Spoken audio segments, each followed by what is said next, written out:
दोस्तों, आज मैं आप लोगों को 10 से 16 अगस्त की करंट अफेयर्स के बारे में बताने जा रहा हूँ। 2020 की है और एक डिटेल एनालिसिस के साथ आपको मैं बताने जा रहा हूँ। इसमें बहुत बड़े बड़े देश के भी नाम हैं।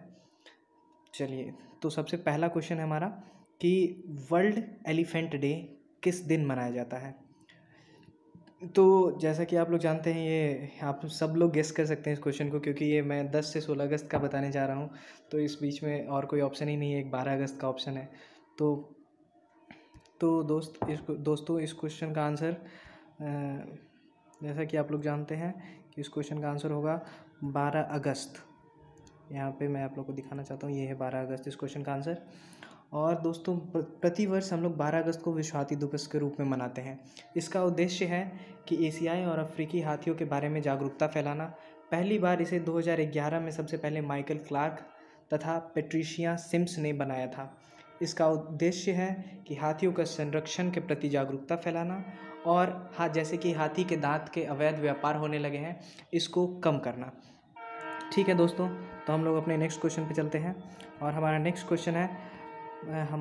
क्वेश्चन है विदेश मंत्रालय के संयुक्त सचिव मनीष प्रभात को किस देश में भारत के अगले राजदूत के रूप में नियुक्त किया गया है। और दोस्तों, आप लोग को मैं कुछ टाइम देता हूँ, 5 सेकंड, आप लोग आंसर गेस कर सकते हैं। दोस्तों, इस क्वेश्चन का आंसर है उज़्बेकिस्तान।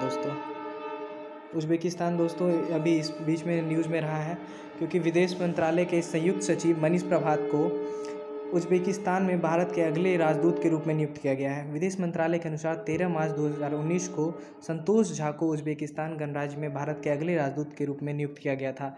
इसके भारत के दूतावास वाशिंगटन DC USA के उप प्रमुख के रूप में काम कर रहे थे। मनीष प्रभात अब संतोष झा की जगह लेके अब उज़्बेकिस्तान के नए विदेश मंत्रालय के द्वारा सचिव बनाए गए हैं।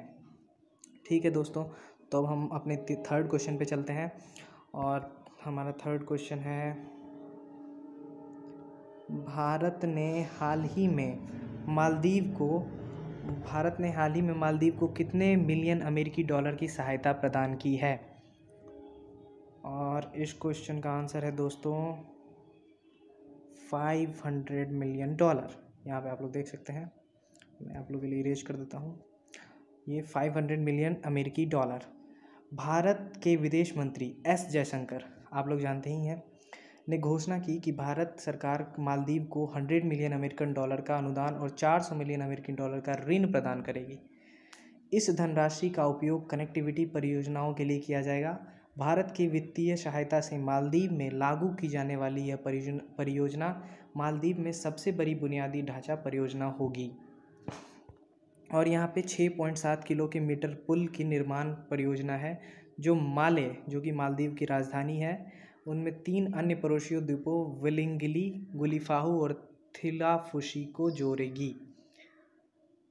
इसी के लिए अमेरिका को भारत के विदेश मंत्री ने दिया। निम्न में से किस देश ने उन्नत मिसाइल रक्षा प्रणाली एरो 2 का सफल परीक्षण किया। बीच में दोस्तों इजराइल बहुत न्यूज़ में रह रहा है अमेरिका और चीन की वजह से, तो इसी का न्यूज़ है ये, और इसीलिए ये इतना रक्षा प्रणाली अपना स्ट्रॉन्ग कर रहा है। इजराइल ने इस क्वेश्चन का आंसर मैं आप लोग को बता देना चाहता हूँ। इस क्वेश्चन का आंसर है D, इजराइल। और दोस्तों, इजराइल ने उन्नत मिसाइल रक्षा प्रणाली एरो 2 का सफल परीक्षण किया है। इसी बीच में मिसाइल का विकास लेबनान और गाजा से दागे जाने वाले मध्यम दूरी की रॉकेटों के खिलाफ किया गया था। साल 2019 में संयुक्त राज्य अमेरिका और इजराइल ने संयुक्त रूप से अलास्का में सफलतापूर्वक एरो 3 का परीक्षण किया था, और अभी एरो 2 का परीक्षण हुआ है। ओके दोस्तों, मैं अब नेक्स्ट क्वेश्चन पे चलता हूँ। नेक्स्ट क्वेश्चन है गौरव दोस्तों हमारा, ये किस राज्य सरकार ने 2 अक्टूबर से अरुणोदय योजना लागू करने की घोषणा की है। और दोस्तों, इसका आंसर है हमारा असम। असम।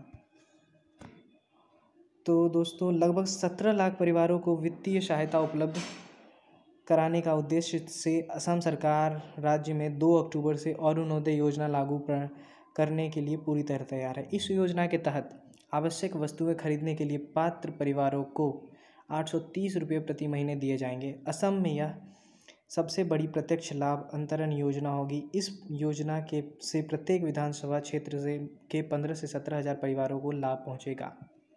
दोस्तों हमारा नेक्स्ट क्वेश्चन है, हाल ही में किस राज्य सरकार ने सूखे, अत्यधिक वर्षा या बिन मौसम बरसात के कारण नुकसान का सामना करने वाले किसानों हेतु एक नई योजना की शुरुआत की है?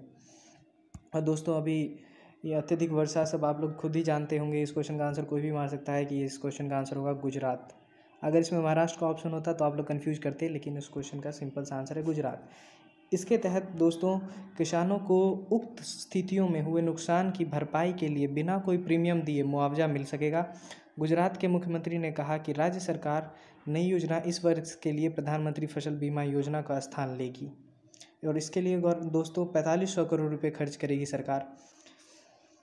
और खरीफ मौसम में फसल बोने वाले किसानों को योजना के तहत भी लाभ मिलेगा। खरीफ क्रॉप और रबी क्रॉप के बारे में तो आप लोग जानते ही होंगे।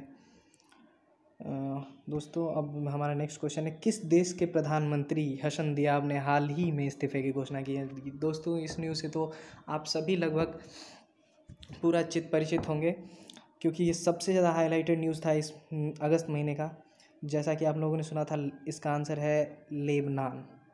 लेबनान में बहुत बड़ा धमाका हुआ था लेबनान की राजधानी बेरूत में, और लोगों की मांग बहुत ज़्यादा बढ़ने लगी थी और इसके आगे झुकते हुए प्रधानमंत्री हसन दियाब ने इस्तीफे की घोषणा की है।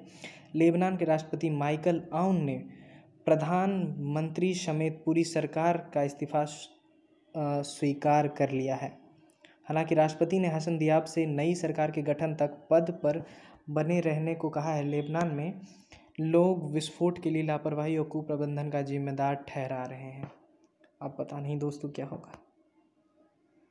चलिए दोस्तों हमारा नेक्स्ट क्वेश्चन है, प्रधानमंत्री नरेंद्र मोदी के अनुसार ग्रेट निकोबार द्वीप में कितने करोड़ रुपए की लगातार ट्रांसशिपमेंट पोर्ट का निर्माण करने की योजना की है? अब हमारे भारत सरकार बहुत ज़्यादा इम्प्रूवमेंट कर रहे हैं आइलैंड की तरफ भी। सो इन्होंने ग्रेट निकोबार में 10,000 करोड़ रुपए का 10,000 रुपये देने की घोषणा की है। प्रधानमंत्री ने कहा कि आने वाले समय में अंडमान निकोबार और बंदरगाह विकास से जुड़ी गतिविधियों के बड़े केंद्र के रूप में विकसित होने वाला है और इसी तरह से वहाँ पे कुछ नए टावर 4G नेटवर्क सब भी वहाँ पे उपलब्ध करवाने की कोशिश की जा रही है भारत सरकार के द्वारा। दोस्तों हमारा नेक्स्ट क्वेश्चन है, श्रीलंका में निम्न में से किसने चौथी बार देश के प्रधानमंत्री के रूप में शपथ ली है? दोस्तों इस क्वेश्चन का आंसर तो आप सभी जानते होंगे, लगातार 4 वर्षों से यही बनते आ रहे हैं हमारे देश के श्रीलंका के प्रधानमंत्री के रूप में। और इस क्वेश्चन का आंसर है ए महिंद्रा राजपक्षे। दोस्तों प्रतिवर्ष श्रीलंका पीपुल्स पार्टी के 74 वर्षीय नेता महिंद्रा राजपक्षे ने 9 अगस्त 2020 को चौथी बार देश के प्रधानमंत्री के रूप में शपथ ली। महिंद्रा राजपक्षे 2005 से 2015 के बीच करीब 1 दशक तक देश के राष्ट्रपति भी रह चुके हैं। ये बहुत बड़ी न्यूज़ है दोस्तों। अब हम दोस्तों अपने लास्ट क्वेश्चन की तरफ जा रहे हैं, राष्ट्रीय हथकरघा दिवस निम्न में से किस दिन मनाया जाता है? और इस क्वेश्चन का आंसर है दोस्तों 7 अगस्त को राष्ट्रीय हथकरघा दिवस मनाया जाता है। इस वर्ष राष्ट्रीय हथकरघा दिवस का 5वां संस्करण मनाया जा रहा है। इसका उद्देश्य भारत में हथकरघा कारीगरों को सम्मानित करना है तथा देश के हथकरघा उद्योग पर प्रकाश डालना है। राष्ट्रीय हथकरघा दिवस के द्वारा भारत के सामाजिक आर्थिक विकास पर हथकरघा उद्योग के योगदान तथा कारीगरों की आय में वृद्धि किए जाने पर फोकस किया जाएगा। दोस्तों यही था आज का टॉपिक और इसी लास्ट क्वेश्चन के साथ मैं अब अपना वीडियो समाप्त करने जा रहा हूँ। अगर वीडियो पसंद आए तो आप लोग जिस टॉपिक पे चाहें आप लोग कमेंट सेक्शन में बता सकते हैं, मैं उस टॉपिक पे अपना नया वीडियो बना दूँगा। थैंक यू दोस्तों।